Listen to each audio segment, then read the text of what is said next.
Estas son las flores. Tomas वियानोइवा आज खेतों से मिली सब्जियों से इतने खुश हैं कि जब अपनी रसोई के लिए कुछ सब्जियां लेकर आए तो गुनगुना उठे। उनकी पत्नी लिलियाना एरेंडा उन सब्जियों से आज का खाना बनाएंगी। बाहर काम करने के बाद हर किसी को भूख लगी है। हम लोग पौधों को सींचने के लिए पानी का शुक्रिया कहते हैं, उनके पोषण के लिए खाद का शुक्रिया। ये खाद मानव मल से बनता है। किसान टोमास और उनके परिवार के लिए ये पूरी तरह सामान्य बात है। मेक्सिको के छोटे से शहर तेपेतिक्सतला के पास ओलेंटयाली फार्म में फल और सब्जियां उगाई जाती हैं। यहाँ सिर्फ घर पर तैयार मानव मल का खाद इस्तेमाल होता है। हम लोग चक्र को पूरा कर रहे हैं। धरती से जो कुछ आता है वो पचकर निकल जाता है। कंपोस्टिंग की प्रक्रिया से हमें मिट्टी को वो चीज वापस करने का मौका मिलता है जो हम उससे लेते हैं। हम इस चक्र को पूरा करते हैं और इस तरह जिंदगी चलती है। वे अपनी उगाई सब्जियां केवल खुद ही नहीं खाते बल्कि बाजार में बेचते भी हैं। सभी पौधों को उगने के लिए पोषक तत्व चाहिए, खासकर नाइट्रोजन और फास्फोरस। ओलेंटयाली पूरी तरह से जैविक खेत है। यहाँ कृत्रिम खाद बिल्कुल इस्तेमाल नहीं होते। तोमास कहते हैं कि वे महंगे होते हैं और मिट्टी के लिए बुरे। इसलिए वो और उनकी टीम सूखी टॉयलेटों से मल को इकट्ठा करने में काफ़ी समय और मेहनत लगाते हैं। उसे स्टोन पाउडर और स्ट्रॉ जैसी कुदरती सामग्रियों के साथ मिलाकर बढ़िया खाद बनता है। इसमें महीनों लग जाते हैं। बैक्टीरिया की बदौलत कंपोस्टिंग के दौरान तापमान बढ़ जाता है। ये गर्मी रोगाणुओं को मार देती है। ये कंपोस्ट अब तैयार है। इसकी गंध भी अच्छी है, उपजाऊ मिट्टी जैसी। इसका इस्तेमाल विभिन्न किस्म की पत्ता गोभी, चुकंदर, ब्रोकली, फल और भी बहुत कुछ उगाने में किया जाता है। हम लोग मोराइलोस राज्य के छोटे से शहर ओकोटेपेक में आए हैं। यहाँ आर्किटेक्ट सेसार अर्नोवे ने मानव मल को रिसाइकिल करने के तरीके निकाले हैं। ये एक इकोलॉजिकल इलाका है जिसे तैयार किए मुझे 20 साल से भी ज्यादा हो गए हैं।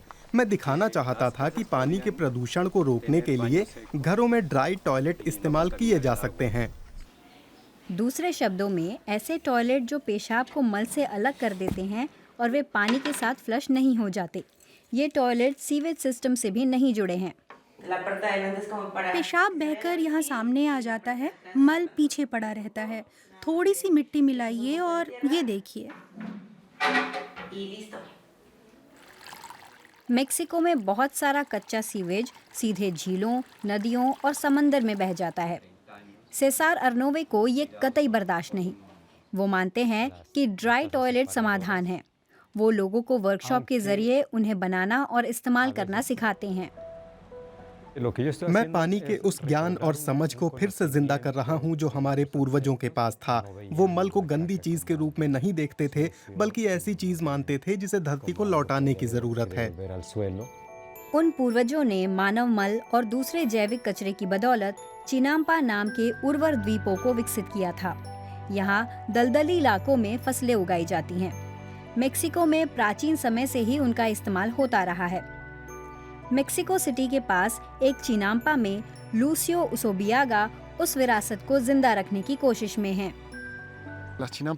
चिनामापा इस बात की एक दुर्लभ मिसाल है कि कैसे हम इंसानों ने जीवन और जैव विविधता को प्रोत्साहित किया है।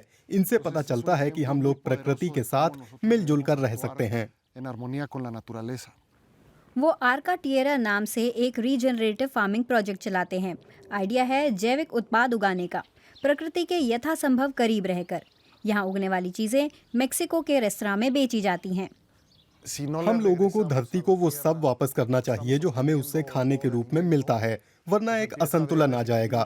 नुकसान पहुंचाने वाले कीड़े पनपेंगे और मिट्टी जर्जर हो जाएगी। पौधों को उचित खुराक देने के लिए जो कुछ भी पीछे बच रहता है उसे वापस मिट्टी के हवाले कर देना चाहिए। वापस लौटते हैं ओलेंटयाली जैविक फार्म पर। तोमास के ग्राहक जानते हैं कि उनकी सब्जियां कैसे उगती हैं। वे उन्हें खुले दिल से स्वीकार करते हैं। La caca tiene una sección- हमारे समाज में मल को गंदा माना जाता है, लेकिन हम जानते हैं कि खाद बनाने की इस प्रक्रिया से ये पूरी तरह हाइजीनिक हो जाता है। हम हमेशा यही कहेंगे कि मल के रहते आपको पैदावार का नुकसान कभी नहीं होगा। Con mierda no hay cosecha que se pierda. ये देने और लेने का चक्र है, खाने और त्यागने का चक्र। जो चीज दूसरी जगह घिन पैदा करती है, वो यहाँ दुनिया की सबसे ज्यादा प्राकृतिक चीज मानी जाती है।